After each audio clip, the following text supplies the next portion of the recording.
अस्सलाम वालेकुम, कैसे आप सब। आज मैं आई हूँ एक बहुत ही यूनिक टॉपिक के साथ, बहुत ही डिफरेंट टॉपिक के साथ, जो कि है प्रोटीनूरिया। ये जो है इतना कॉमन नहीं है क्योंकि बहुत सारे लोगों ने इसके बारे में सुना नहीं होता, लेकिन ये बहुत सारे लोगों में पाया जाता है। आपने कभी जो है अपने एक कलर को नोटिस किया यूरिन के? अगर नोटिस नहीं किया तो आज से करना शुरू करते हैं। प्रोटीनूरिया के बारे में हम बात करेंगे। एक रिसर्च के अकॉर्डिंग जो है प्रोटीनूरिया प्रोटीन का जो लेवल जो है जब आपके यूरिन के अंदर हाई हो जाता है। वो कैसे हाई हो जाता है? ये इंडिकेट करता है कि या फिर आपने कोई एक्सेसिव एक्सरसाइज किया है या फिर आपको कोई ना कोई किडनी इम्यून डिसऑर्डर है। इसमें होता क्या है कि ग्लोमेरुलस जो है वो किडनी का पार्ट होता है, ठीक है। नेफ्रॉन जो आपने सुना ही होगा इसके बारे में, किडनीज के अंदर नेफ्रॉन होते हैं, मिलियंस ऑफ नेफ्रॉन होते हैं। उनके हर नेफ्रॉन के अंदर ग्लोमेरुलस होता है। अब ग्लोमेरुलस आपने देखा है एक जाल टाइप बना हुआ है, ये बेसिकली कैपिलरीज का जाल होता है, ठीक है। इसने क्या करना होता है कि इसने आपके ब्लड को फ़िल्टर करना होता है, और इसके अंदर से जो है लार्जर पार्टिकल्स जो है ना वो नहीं गुजर सकते। जैसे लार्ज प्रोटीन्स नहीं गुजर सकते, फ़ैट नहीं गुजर सकते, या फिर कार्ब्स नहीं गुजर सकते इसके अंदर से। तो जब इसके अंदर अब नॉर्मेलिटी आ जाती है या आपकी किडनी जो है वो डिसफंक्शन करती है या फिर उसका फंक्शन नहीं सही परफॉर्म होता, या फिर ये फ़िल्टर्स जो हैं लीक हो जाते हैं, तब जो है इसके अंदर से जो है large particles of protein leak होना शुरू हो जाती हैं, जिसे हम कहते हैं प्रोटीनूरिया। और पहले वो ब्लड के अंदर लीक होती है और फिर इसके थ्रू जो है वो साथ ही यूरिन के लीक होना शुरू हो जाती है। आगे हम बात करेंगे इसकी सिम्टम्स के बारे में कि कैसे हमें पता चल सकता है कि हमें प्रोटीनूरिया है या नहीं है। इसमें आपके जो है ना यूरिन के अंदर बहुत सारे बबल्स बनना शुरू हो जाएंगे, जैसे कि इसके अंदर जो है किसी ने कुछ डाला हुआ है, सर्फ वगैरह। और जब आप जो है इसे फ्लश भी करेंगे तो ये फ्लश नहीं होगा, आपको फ्रीक्वेंट यूरिनेशन होगी, यानी कि बार बार यूरिन आएगा, सांस फूलना शुरू हो जाएगा, भूख लगना बंद हो जाएगी, कुछ खाने का दिल नहीं करेगा, उल्टी आएगी। उसके साथ साथ ही आपको जो है रात को स्पेशली क्रैम्प्स होना शुरू हो जाएंगे आपकी बॉडी के अंदर, और आपको जगह जगह पे यानी कि आपके एंकल्स पे स्वेलिंग शुरू हो जाएगी, आपकी आंखों के नीचे स्पेशली लेफ़्ट आई के नीचे और पेट के ऊपर स्वेलिंग हो जाएगी, थकावट बहुत ज़्यादा फील होगी। और आगे हम देखते हैं कि ये किन किन लोगों में जो है ज़्यादा पाया जाता है। ये बेसिकली डायबिटीज़ की वजह से भी लोगों में होता है, क्योंकि डायबिटीज़ की वजह से, शुगर के पुअर कंट्रोल की वजह से बहुत सारे लोगों की किडनी पे इफेक्ट हो जाता है, जिसकी वजह से उनके फ़िल्टर्स जो हैं वो लीक हो जाते हैं, या फिर डिसफंक्शन हो जाते हैं, ख़राब हो जाते हैं, और उनकी जो है प्रोटीन लीक होना शुरू हो जाती है उनके यूरिन के थ्रू।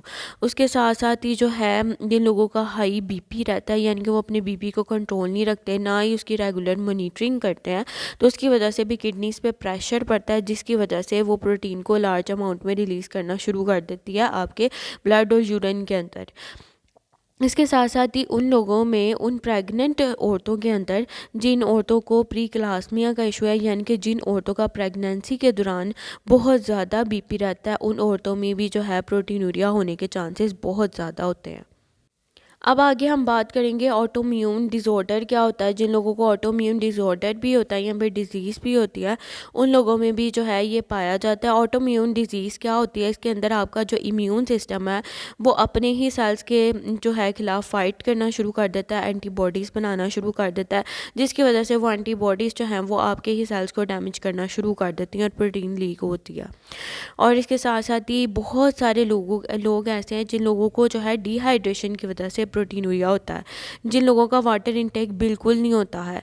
उसके साथ क्या होता है कि ये एल्ब्यूमिन जो है ना, ये एक प्रोटीन होती है, और भी बहुत सारी प्रोटीन है, लेकिन जो है एल्ब्यूमिन बेसिकली इसके अंदर जो कि फूड के अंदर भी पाई जाती है, उसके अलावा हमारे ब्लड के अंदर भी पाई जाती है।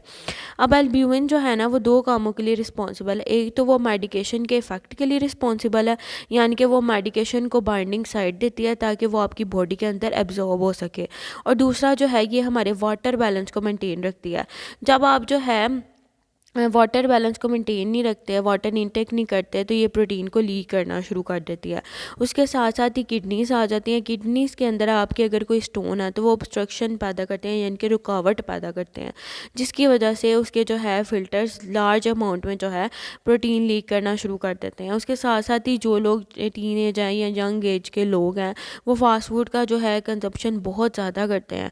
अनहेल्दी प्रोटीन होती है ये, क्योंकि इसके अंदर आप अनहेल्दी कोटिंग कर कर के खा रहे होते हैं, तो इसकी वजह से भी जो है ये आपकी किडनीज़ को डैमेज कर सकती है। अगर आप इसे डेली रूटीन में इसका इंटेक करना शुरू कर देते हैं लार्ज अमाउंट के अंदर, तो ये भी जो है आपकी बॉडी के अंदर इन्फेक्शन या फिर आपको जो है प्रोटीनूरिया कॉज कर सकती है।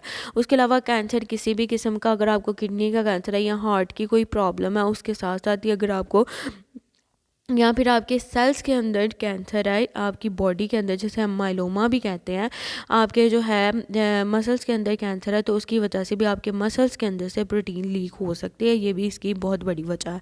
उसके अलावा जैसे कि मैंने पहले बताया था कि एल्ब्यूमिन जो है वो आपको बाइंडिंग साइट प्रोवाइड करती है आपके ड्रग्स के लिए, ठीक है। लेकिन जब आपकी बॉडी के अंदर आपके ब्लड के अंदर एल्ब्यूमिन ज़्यादा होती है, यानी कि डिहाइड्रेशन की वजह से या फिर किसी ना किसी मेडिकेशन की इफ़ेक्ट की वजह से, तो फिर वो आपके किसी भी ऑर्गन के अंदर टॉक्सिसिटी कॉज कर सकती है, डिफेक्ट कॉज कर सकती है, जिसकी वजह से प्रोटीन लीक हो सकती है। उसके अलावा जो लोग जो है बहुत ज़्यादा शराब या फिर नशे वगैरह के आदी हैं, उन लोगों में ये चीज़ बहुत कॉमन होती है। और ये बहुत सारे लोगों को नहीं पता होता कि वो एनर्जी ड्रिंक्स बहुत शौक से पी रहे होते हैं। इसके अंदर जो है कैफ़ीन बहुत ज़्यादा होती है। हमारी बॉडी की जो है ना एक लिमिट होती है कैफ़ीन को लेने की, लेकिन अगर हम एनर्जी ड्रिंक्स का डेली बेस पे 2-2 3-3 बार इस्तेमाल करना शुरू कर देते हैं, तो ये क्या करते हैं कि इसकी लिमिट जो है वो एक्सीड हो जाती है, ज़्यादा हो जाती है हमारी बॉडी के अंदर, जिसकी वजह से जो है ये आपकी किडनीज़ पे इफ़ेक्ट करती है और उससे जो है आप प्रोटीनूरिया का शिकार हो जाते हैं। उसके अलावा जो है अब यहाँ पर नॉर्मल वैल्यू आ जाती है कि अगर आपके यूरिन के अंदर जो है 150 मिलीग्राम्स ग्राम्स भी नहीं प्रोटीन पर डे है, तो फिर जो है आपको जो है प्रोटीनूरिया नहीं है। लेकिन अगर 150 से ज़्यादा होती है तो तब जो है आपको प्रोटीनूरिया हो सकता है। उसके अलावा अगर आपकी प्रोटीन जो है वो 3.3 से 3.5 ग्राम्स हो जाती है आपके यूरिन के अंदर, अब यहाँ पर ग्राम्स आ गए हैं, तो तब ये इंडिकेट करता है कि आपको कोई ना कोई किडनी का इशू है। नेफ्रोटिक सिंड्रोम इसे कहते हैं कि आपको कोई ना कोई किडनी का इशू है या फिर आपकी किडनी जो है वो सही से फंक्शन परफॉर्म नहीं कर रही है, ठीक है। तो ये इंडिकेट करता है कि आपको जो है कोई ना कोई मसला है, आपको इसके बाद चेक करवाना चाहिए। उसके बाद जो है यूरिन एनालिसिस आ जाता है कि इसमें सबसे पहला टेस्ट हम यूरिन का टेस्ट करते हैं। उसके अलावा ग्लोमेरुलर फिल्ट्रेशन रेट, वो ग्लोमेरुलस का रेट चेक करते हैं कि किडनी किस हिसाब से फ़िल्टर कर रही है। इसका जो नॉर्मल रेट है वो 90 या फिर उससे हाइयर होना चाहिए। लेकिन अगर इससे कम होता है तो क्योंकि ये एज पे भी डिपेंड करता है, एज के साथ साथ ये कम होता जाता है, सेक्स पे भी डिपेंड करता है, मेल या फीमेल पे। उसके अलावा अगर ये 60 से कम है तो ये किडनी डिजीज़ को इंडिकेट करता है, और अगर ये 15 से बिलो है तो ये किडनी फेलियर को इंडिकेट करता है। उसके अलावा क्राइटेनिन क्लियरेंस टेस्ट, ये समझ रहे हैं क्राइटेनिन जो है ना आपकी बॉडी के अंदर वेस्ट होता है, ठीक है। लेकिन जब क्राइटेनिन ही बॉडी के अंदर लार्ज अमाउंट में निकलना शुरू हो जाए तो आपको समझ आ जानी चाहिए कि इसके अंदर जो है कोई ना कोई किडनी की प्रॉब्लम हो सकती है। ब्लड टेस्ट होता है, ब्लड के अंदर प्रोटीन को चेक करते हैं। उसके अलावा सीटी स्कैन या अल्ट्रासाउंड करते हैं ताकि किडनी स्टोन का या फिर कोई ना कोई ट्यूमर है या फिर कोई ना कोई ऑब्स्ट्रक्शन है किडनी के अंदर, तो उसका हमें जो है पता कर चल सके। उसके साथ साथ ही किडनी बायोप्सी तब करते हैं जब आपको इन्फेक्शन का या फिर प्रोटीनूरिया का सही कॉज ना पता चल रहा हो। तो इसमें क्या करते हैं कि एक नीडल है ना, एक जो है ना सिरिंज होती है, उसे किडनी के अंदर जो है उसे लगाते हैं और उसके किडनी का जो है एक टिश्यू निकाल लेते हैं। उससे क्या होता है कि फिर वो टिश्यू को एग्ज़ामिन करते हैं और उसे एग्ज़ामिन करने के बाद जो है उन्हें ये काज पता चल जाता है कि किडनी के अंदर क्या प्रॉब्लम आ रही है, जिसकी वजह से किडनी जो है अपना फंक्शन सही से परफॉर्म नहीं कर रही। उसके अलावा इसके अंदर प्रिकॉशंस आ जाती हैं कि अगर आपको प्रोटीनूरिया है या एक्यूट स्टेज पे है या फिर क्रोनिक स्टेज पे है, तो आपने जो है प्रोटीन का कम से कम इस्तेमाल करना है। प्रोटीन के अंदर अंडे आ जाते हैं, चिकन आ जाता है, आपका बीफ मीट या फिर दूसरी डेयरी प्रोडक्ट्स आ जाती हैं, लेकिन जो मीट लाइक प्रोडक्ट्स हैं इनमें ज़्यादा प्रोटीन होती है। उसके अलावा आपने सॉल्ट का बहुत कम इस्तेमाल करना है अगर आप जो है हाई ब्लड प्रेशर के मरीज़ हैं, और हाई फाइबर फूड्स आपने लाजमी लेने हैं। इसमें आपके फ्रूट्स वेजिटेबल्स आ जाते हैं, आपकी ब्रेड सीरियल्स जितने भी आ जिनमें फ़ाइबर ज़्यादा होता है वो आ जाता है। अगर आप जो है अल्कोहल या फिर जो दूसरे नशों का शिकार है तो आपने इन्हें छोड़ देना है, क्योंकि जब हम डिज़ीज़ के मेन कॉज को ख़त्म कर देते हैं ना तो डिज़ीज़ खुद ब खुद ख़त्म हो जाती है। और आपने जो है ख़ुद से मेडिकेशन नहीं करनी या आपको जो है इन्फेक्शन कॉज कर सकती है। फ़ास्ट फूड का इंटेक जो लोग ज़्यादा करते हैं उन्होंने फ़ास्ट फूड को जो है अवॉइड करना है। आपने कोई ना कोई फ़िज़िकल एक्टिविटी करनी है जिससे जो है आपकी किडनी को प्रेशर ना पड़े। उसके साथ साथ ही इसमें आप पानी पीने का ना बहुत इम्पोर्टेंट यहाँ पर एक पॉइंट है कि अगर आपको डिहाइड्रेशन की वजह से, पानी की कमी की वजह से प्रोटीनूरिया हो रहा है, तो वो आपको सिर्फ एक्यूट स्टेज पे होगा, यानी कि वो आपका जो है पानी पीने से वो ठीक हो जाएगा। लेकिन अगर आपको किसी ना किसी इन्फेक्शन की वजह से हो रहा है, या फिर आपको उस डिज़ीज़ को 3 माह से ज़्यादा हो गए हैं, तो वो क्रॉनिक स्टेज में आ जाएगी, वो फिर आपके जीन्स को इफ़ेक्ट करना शुरू कर देगी। तो जिस तरह डायबिटीज़ या शुगर ठीक नहीं होती, उसी तरह ही फिर ये क्रोनिक स्टेज में आपकी ये डिज़ीज़ कभी ठीक नहीं होती। जब तक आप इसमें प्रोटीन का जो है कम इस्तेमाल करेंगे, ये ठीक रहेगी, और जब तक नहीं करेंगे, प्रोटीन ज़्यादा करते रहेंगे, तो ये और ज़्यादा बढ़ जाएगी। और अगर आपको किसी ना किसी डिज़ीज़ या इन्फेक्शन की वजह से ऐसा हो रहा है, तो आपने जो है पानी का इंटेक ज़्यादा नहीं करना। जितनी प्यास होनी है आपने उतना ही इंटेक करना है, क्योंकि इससे क्या होगा, आप ज़्यादा पानी पिएंगे तो उससे ज़्यादा प्रोटीन जो है लीक होना शुरू हो जाएगी आपके यूरिन से, और आपकी बॉडी जो है प्रोटीन डेफिशिएंट हो जाएगी, उसमें प्रोटीन की कमी हो जाएगी। आगे हम आ जाते हैं इसके डाइट प्लान की तरफ। ये डाइट प्लान दोनों के लिए, क्रॉनिक और एक्यूट स्टेज वालों के लिए डाइट प्लान है। इससे जो है प्रोटीन का लेवल आपका काफ़ी हद तक कंट्रोल हो जाएगा। उसके साथ साथ ही जो है आपने इसके अंदर मील जो है ना लेना, हर मील 2 घंटे के बाद लेना है। इससे क्या होता है कि आपकी मील को डाइजेशन का टाइम मिल जाता है। ब्रेकफास्ट पे आप जो है ओट्स ले सकते हैं, हाई इन फाइबर होते हैं, अराउंड अबाउट 300 कैलोरीज के अकॉर्डिंग हो गए मिल्क ओट्स हैं, क्योंकि ये उसके साथ साथ ही आप जो है इसके अंदर कोई ना कोई फ्रूट्स या नट्स से स्प्रिंकल करके खा सकते हैं। ये हाई इन फाइबर होते हैं और ये आपकी हेल्थ के लिए बहुत अच्छे होते हैं। वो इस वजह से होते हैं कि आपकी वेट मैनेजमेंट, आपकी शुगर मैनेजमेंट, आपकी बीपी मैनेजमेंट, और इसके साथ साथ ही आपकी बॉडी के अंदर टॉक्सिन्स को बाइंड करते हैं और रिलीज़ करवा देते हैं बॉडी से। स्नैक के तौर पर आपको जो है कोई भी सीजनल फ्रूट्स ले सकते हैं 2, क्योंकि ये हाई इन वाइटामिन और मिनरल्स होते हैं, आपकी हेल्थ के लिए बहुत अच्छे होते हैं। लंच के अंदर जो है आप कोई ना कोई सैलड ले सकते हैं। इसके साथ अगर आपने कोई ऊपर मिक्स करना, तो आप फ़िश जो है उसके पीसेस करके या फिर उसके साथ कंज्यूम कर सकते हैं, या फिर बीन्स थोड़ी सी अमाउंट में इसके अंदर ऐड कर सकते हैं।